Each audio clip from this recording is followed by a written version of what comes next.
Hamida Aprida dari Program Studi Pendidikan Masyarakat Fakultas Ilmu Pendidikan Universitas Negeri Jakarta Angkatan 2019.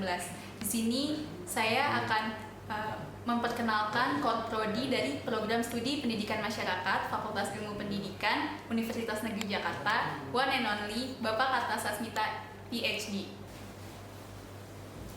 Ya, kepada Bapak Karta bisa dipersilakan untuk memperkenalkan diri, Pak. Baik, bismillahirrahmanirrahim. Assalamualaikum warahmatullahi wabarakatuh. Saya Karta Sasmita, ya, saya diamanati untuk menjadi koordinator program studi ini dari tahun 2015, ya, 15, kemudian berlanjut lagi, terakhir dikasih SK lagi untuk memperpanjang hingga 2020 berapa ya, lupa saya. Ya, diperpanjang jadi 2 periode untuk mengawal program studi pendidikan masyarakat. Apa lagi? Mungkin bisa Pak, pendidikan terakhir. Iya, saya pendidikan terakhir yang formal, ya, secara formal itu S3 di Huazhong Shifan Taswe, ya, yang bahasa Inggrisnya Central China Normal University, IKIP lah, ya, IKIP. Nah, baru lulus tahun 2014, ya, 14. S2-nya di Universitas Indonesia di Fakultas Ilmu Sosial dan Ilmu Politik. Kemudian S1-nya di Pendidikan Luar Sekolah Universitas Negeri Jakarta. Pada saat saya daftar dulu masih IKIP Jakarta, pas lulus jadi UMJ. Begitu.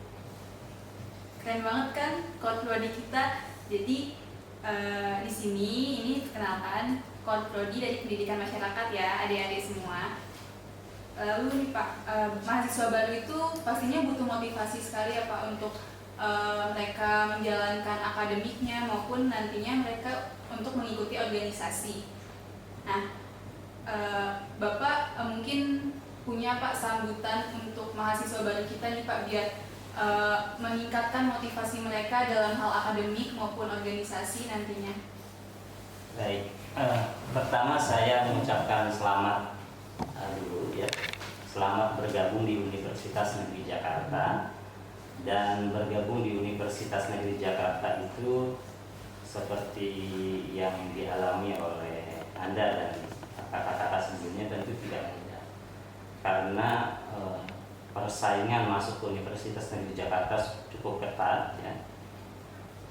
Saya masih ingat waktu itu ada 120.000 yang mendaftar ke Universitas Negeri Jakarta dan kita hanya terima sekitar 5.000-an. Jadi prosentasinya sangat kecil sekali.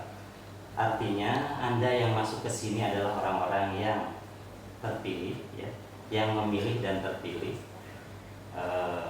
orang-orang yang memiliki kemampuan yang memang sesuai dengan persyaratkan UMJ.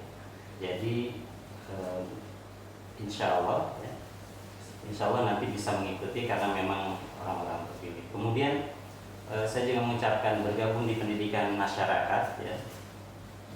Untuk yang menjadi pilihan pertama tentu sudah punya cita-cita, angan-angan kenapa masuk pendidikan masyarakat. Dan bagi Anda yang barangkali yang pilihan kesekian, ya, saya mengucapkan selamat, ya, bergabung, ya. Tentu ini bukan sekedar pilihan Anda, ya, tetapi ini menjadi takdir, ya, menjadi pilihan yang terbaik untuk Anda, karena memang pendidikan masyarakat ini dalam pelaksanaan di masyarakat membutuhkan orang-orang yang memiliki kemampuan yang luar biasa, dan makanya Anda masuk ke dalam prodi ini. Jadi kami hanya menerima yang terbaik-terbaik saja memang, gitu, ya. Jadi kenapa Anda masuk? Karena yang terbaik, ya. Jadi kalau keluar dari sini mungkin nggak kuat, ya, dengan kebaikan-kebaikan. Dan yang jelas sekarang memang tantangannya lebih dari sebelumnya karena kita masa pandemi. Kalau sebelumnya merasakan ospek secara langsung, ada suka dukanya ya, ada seninya. Nah sekarang semuanya online ya, karena memang belum memungkinkan kita untuk melakukan pembelajaran secara luring ya, secara langsung offline tatap muka seperti ini, karena kita menghindari hal-hal yang kita tidak inginkan ya. Jadi ini sebagai bentuk harm reduction, jadi mengurangi bentuk kerugian.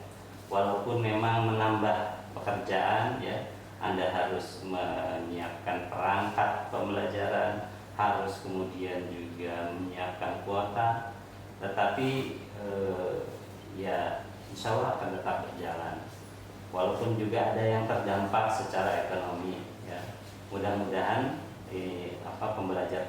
pembelajaran tetap berjalan, karena saya yakin semua orang tua akan memprioritaskan pembelajaran yang terbaik untuk anaknya. Kenapa? Karena itu adalah investasi yang bukan sekedar masa depan, tetapi juga investasi untuk anaknya menjadi orang yang terbaik gitu.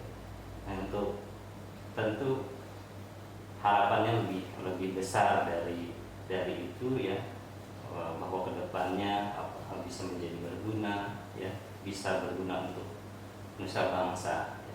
Dan itu bukan klise, karena ketika Anda bergabung di pendidikan masyarakat, yang kita bicarakan memang bagaimana membangun masyarakat melalui pendidikan.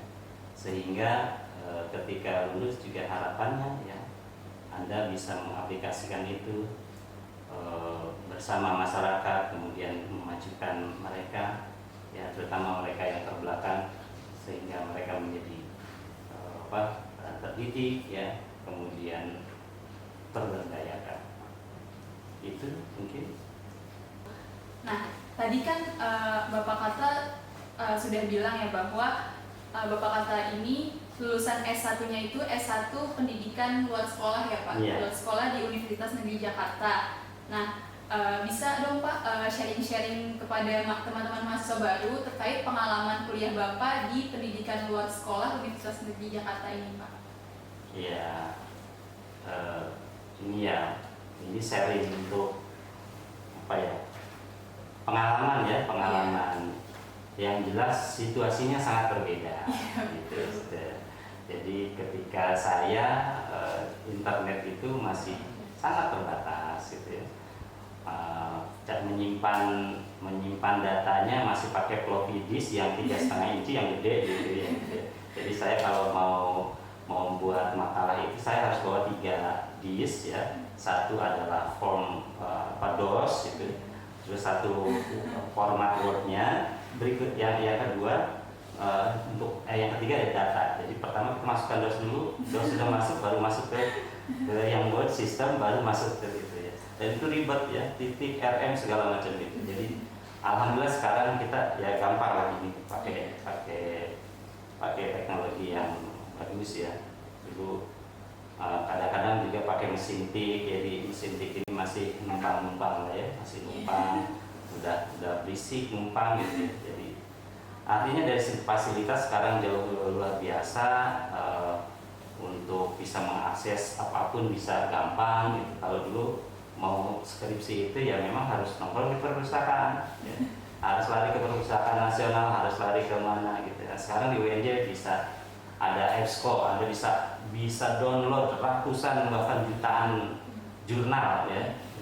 Jurnal itu tersedia di internet. Nah, ketika mahasiswa dulu saya rajin kuliah, juga rajin berorganisasi ya.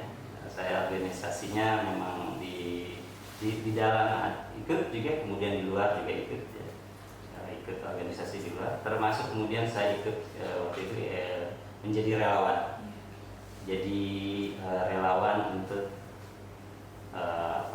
CNM, Sentra Mitra Muda ya. Jadi itu bergeraknya untuk kesehatan reproduksi. Dari sana juga saya kemudian mengenal NGO, karena banyak pelatihan yang diikuti ya. Dan justru semakin mengenal pendidikan luar sekolah itu ketika saya ikut itu. Jadi saya sih sarankan juga untuk teman-teman mahasiswa baru, kuliahnya jangan sekedar ikut kuliah ya, apalagi sekarang cuma online ya. Iya, betul. Bisa juga ikut organisasi karena di sana kita bisa mengembangkan diri ya. Itu terasa betul untuk saya pribadi merasakan bahwa berorganisasi itu berdampak positif untuk saya ya, makanya saya ada pengalaman ya. Saya punya pengalaman jadi program manager masih mahasiswa ya, saya masih mahasiswa jadi program manager dan itu dananya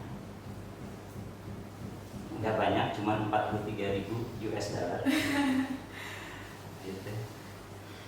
Jadi dan ilmunya ilmu itu pendidikan masyarakat yang digunakan gitu ya. Itu jadi uangnya uang orang Amerika, kita gunakan program untuk pendampingan di Indonesia ya, walaupun ke saya nggak sama, untuk saya kan bagian gaji aja ya kan, karena banyak itu karena untuk program untuk beli itu ya, untuk program bukan untuk gitu ya. Jadi peluang itu banyak. Jadi kalaupun nanti misalkan saya nggak mau jadi pendidik gitu ya, saya nggak mau di pemerintah, di NGO juga terbuka ya. Ada banyak lulusan kita di NGO. Ada di waktu itu saya bareng dengan juga orang-orang ada LS ya, Penmas ya, gitu.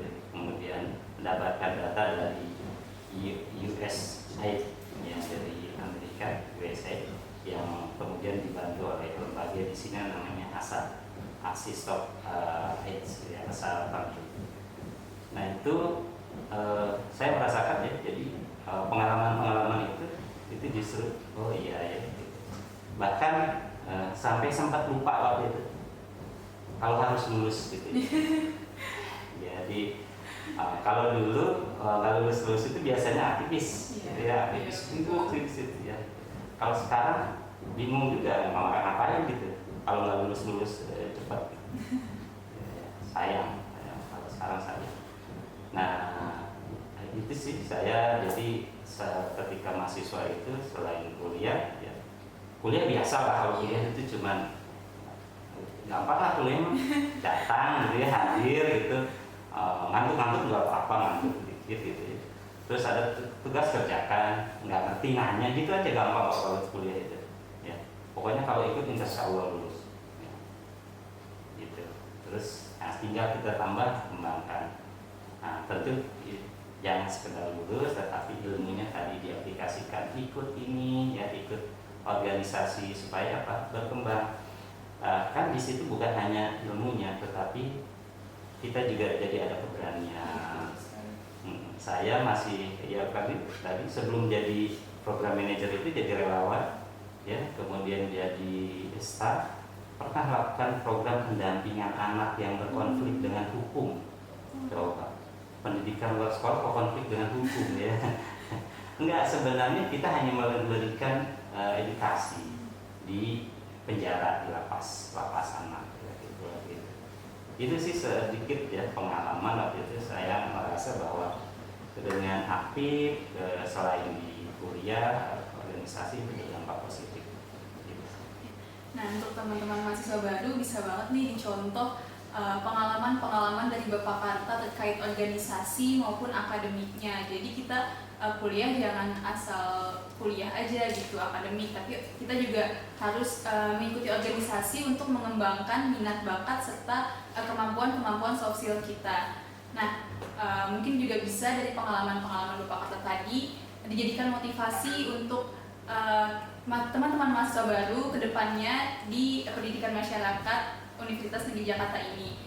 Mungkin kita lanjut nih Pak ke sekarang kan udah zamannya modernisasi gitu ya Pak. Terus juga anak-anak sekarang tuh dibilangnya anak milenial. Nah, apa sih Pak peran mahasiswa pendidikan masyarakat untuk negara, masyarakat serta pendidikan di Indonesia gitu Pak? Agar mereka juga tahu bahwa milenial sekarang juga harus untuk berperan penting di negara, masyarakat maupun pendidikan seperti itu Pak. Iya, apa peran ya? Memang kita ketika Anda memilih pendidikan masyarakat itu sudah pasti berperan untuk negara, ya. Apa pendidikan? Tidak ada cara lain untuk memajukan bangsa ini kecuali dengan mencerdaskannya, dan mencerdaskan jalannya adalah pendidikan. Nah, pendidikan itu kan tidak senantiasa sekolah, ada yang di luar sekolah. Nah, itulah yang kemudian kita garap, ya, di luar itu. Jadi kita punya peluang besar untuk mendidik masyarakat. Bahkan sekarang, ya, pendidikan masyarakat itu juga tidak perlu kelas-kelas seperti sekolah, ya. Apalagi kalau milenial, ya, punya IG, punya apalagi ya medsos lah, ya, itu bisa digunakan untuk kita kemudian mendidik masyarakat. Kita, kalau Anda jadi influencer lah, influencer kebaikan, gitu. Jadi influencer pendidikan, jadi yang mendidik masyarakat. Nah, tentu ya, kalau kita kemudian mempelajari ilmunya, ya tentu akan tersistematis bagaimana menyampaikannya. Apa saja sih yang kemudian perlu disampaikan kepada masyarakat. Jadi apakah kemudian jangan bingung, kami harus apa untuk, ya, dengan bergabung saja, ya, ada program pendidikan masyarakat itu sudah menunjukkan, ya, Anda sudah masuk langsung menjadi bagian orang yang ingin memajukan bangsa ini, melalui pendidikan, kan gitu. Jadi banyak ini ya, banyak peluang untuk kita masuk ke sana. Tadi bisa memanfaatkan internet, bisa memanfaatkan hal-hal lain, termasuk juga masalah bagaimana kemudian kita bisa mengembangkan bakat minat. Karena pendidikan itu tidak senantiasa harus juga urusannya dengan buku-buku yang tebal-tebal, gitu. Tapi urusannya dengan bagaimana kemudian bisa mengembangkan bakat minat. Bakat minatnya banyak, ya. Mungkin ada yang berbakat di seni, itu dia bisa kemudian diwadahi. Karena saya melihat di masyarakat itu banyak bakat-bakat yang kemudian tidak bisa tersalurkan dengan baik, tidak bisa terbimbing. Kenapa? Karena ada dia berada dalam keluarga yang tidak punya wawasan untuk bagaimana mengembangkan. Padahal dia anaknya berbakat, gitu, untuk itu, tapi tidak difasilitasi. Kenapa? Karena memandangnya itu bukan sesuatu yang bisa diandalkan, gitu ya. Misalkan kan cita-citanya sekarang, ya, menjadi apa? Jadi YouTuber, jadi gamer, gitu. Nah, untuk yang kita di masyarakat jadi main game aja, ngapain sih, gitu ya. Nah, itu ternyata untuk sekarang itu memungkinkan, gitu. Walaupun memang tentu ini juga butuh belajar lagi, ya, bagaimana kemudian ini bisa menjadi bermanfaat di kehidupan. Lalu untuk sekedar pengetahuan aja nih Pak, untuk teman-teman mahasiswa baru agar mereka nantinya punya gambaran seperti apa sih Pak mata kuliah yang ada di pendidikan masyarakat ini. Mungkin nanti mereka bisa prepare nih Pak untuk menghadapi mata kuliah yang ada di pendidikan masyarakat. Iya, ada perubahan sedikit, ya, di semester ini, ya. Jadi untuk mahasiswa baru, kenapa ada perubahan? Karena memang ada kebijakan tentang Merdeka Belajar, ya. Dulu saya lulus itu jumlah SKS-nya 158 SKS. Ya, gitu. Banyak. Tapi kan kemudian berkurang sekarang menjadi 144 SKS. Jadi Anda bisa lulus dalam waktu 3,5 tahun, ya. Kalau bersungguh-sungguh, ya, insya Allah bisa, karena sudah banyak yang buktikan 3,5 tahun bisa selesai. Nah, apa saja dalam waktu 3,5 tahun itu, ya. Nah, sekarang ada namanya mata kuliah lintas prodi. Jadi Anda bisa mengambil mata kuliah di prodi lain. Bahkan prodi lain itu tidak hanya di UNJ, tetapi prodi lain di universitas lain, ya. Di kementerian ada program namanya program Permata Sakti, ya. Jadi sudah mengambil kuliah di tempat lain, kemudian dikasih biaya pula oleh pemerintah. Enak, jadi kuliahnya enak, ya. Tapi itu syaratnya minimal semester 5. Jadi yang baru belum bisa, ya. Jadi semester 5, minimal semester 5, 6 dan 7, ya. Kenapa semester 8 nggak ada? Ya, harapannya semester 8 udah bagus ya. Kemudian ada mata kuliah universitas. Mata kuliah universitas ini mata kuliah umum ya. Ada pendidikan Pancasila, kewarganegaraan, ilmu alamiah dasar gitu ya, itu ya. Kalau di SBD kita tidak wajib mengambil ya karena kita orang sosial. Kemudian ada MKDK. MKDK itu tadi ada bahasa Indonesia juga ya, bahasa Indonesia, bahasa Inggris ya. Untuk MKDK kita ada teori belajar pembelajaran, ini dasar-dasar bagaimana pembelajaran itu harus dilakukan. Kemudian ada landasan pendidikan ya, ada bagaimana profesi kependidikan gitu ya. Apalagi ya, itu ya, ada TBP ya gitu ya, teori belajar. Nah, setelah itu ada mata kuliah prodi. Nah, mata kuliah prodi itu yang tadi yang concernnya di 3 ya, ada di pemberdayaan masyarakat ya, program pembelajaran, ada kemudian untuk yang dunia kerja. Nah, dunia kerja itu apa? Misalnya kita punya mata kuliah bagaimana pengembangan sumber daya manusia ya, kemudian ada teknik supervisi yaitu ya, ada teknik namanya SPT ya, Human Performance Technology. Itu bagian dari bagaimana mengembangkan sumber daya manusia ya. Harapannya tadi bisa masuk ke dunia kerja ya, dunia industri. Lalu ada yang di pendidikan untuk pembelajaran ya, itu banyak sekali, dimulai dari bagaimana metode pembelajaran, evaluasi program pembelajaran ya, perencanaan pembelajaran gitu. Kemudian untuk program pemberdayaan itu ya sekali, mulai dari bagaimana identifikasi masalah ya, kemudian bagaimana membuat perencanaan program untuk pemberdayaan masyarakat, bagaimana melaksanakan program pemberdayaan masyarakat dengan namanya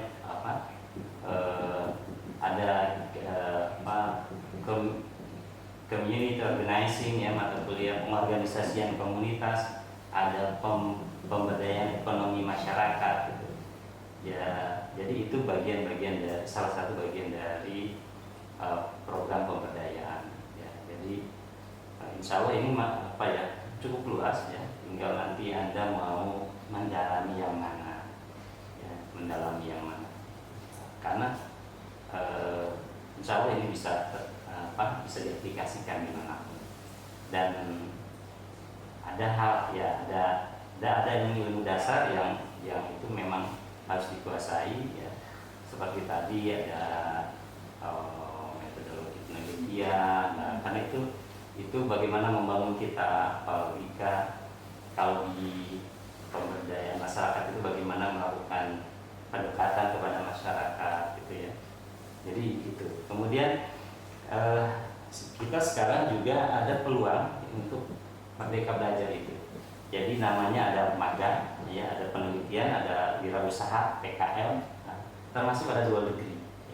Nah, untuk dual degree kita belum ada secara resmi, tapi kita sudah coba mulai komunikasi. Misalkan semester ini sudah ada komunikasi dengan Asia University ya, di Taipei sana, di Taiwan. Ya, ada sekitar 12 mahasiswa dari prodi pendidikan masyarakat, insya Allah kuliah di Asia University, tapi di sini online. Tapi kan tetap Asia University ya. Artinya ini untuk kita ingin membuka wawasan lebih luas lagi ya. Nah ini nanti ada peluang untuk sekitar 23 SKS di sana ya, artinya bisa memanfaatkan itu. Untuk teman-teman yang di organisasi juga, Kemendikbud punya peluang untuk melakukan program pemberdayaan namanya PHP 2D. PHP 2D ini program ya pemberdayaan yang dilaksanakan oleh organisasi kemahasiswaan. Nah ini bisa dikonversi ya, menjadi ke mata kuliah, Bahkan di prodi pendidikan masyarakat tidak dikonversi, langsung namanya bulat PHP 2D. Jadi bisa langsung ikut itu, ya bisa langsung ikut. Dan itu keuntungannya banyak, Kuliahnya dapat pasti gitu ya. Lalu belajar langsung bagaimana aplikasikan dibiayai pula, ya dibiayai pula. Yang sekarang yang sedang berlangsung ini rata-rata banyak dibiayai, ya.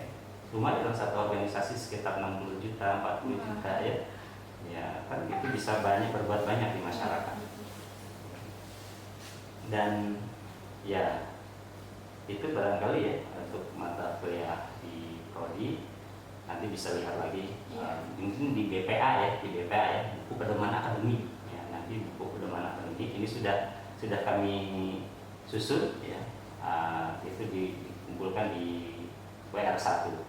Bagaimana mekanisme distribusinya mungkin nanti kita lihat. Biasanya dicetak ya, dicetak. Tapi kalau kondisi begini mungkin bisa jadi cukup pakai PDF kali ya. Gitu. Nah, jadi itu nanti mata kuliah yang akan teman-teman mahasiswa baru alami, yang akan dijalankan gitu ya secara bukan sukarela, penuh semangat dan tentunya harus dengan sungguh-sungguh.